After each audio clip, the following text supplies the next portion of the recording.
আজকে আমাদের ৫৫ কদমতলায় দিনব্যাপী আসলে বিভিন্ন কার্যক্রম চলছে। শুরুতে আসলে ক্লিনিং, তারপরে গার্ডেনিং করা, এরপরে আমাদের পেন্টিং সেশন হবে, এরপরে একটু গানের সেশন হবে, পোর্ট্রেট সেশন হবে।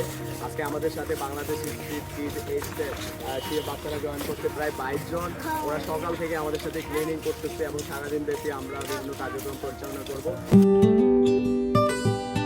নাও ছুটি নাও, যাও চলে যাও, আকাশকে দাও ছুটি দাও, এ কালো ইটের বাতাসকে দাও দাও দাও দাও একটু দাও, এই মনটাকে দাও, ওই নীল সবুজের আকাশ দেখাও। চলো যাই, যাকে পাই তাকে বন্ধু বানাই, এই ইট কাঠের দিন ছেড়ে পালাই। নিঃসঙ্গ হোক তাতে আর কি আসে যায়, আর একটা বারে মেঘ ছুতে পালাই।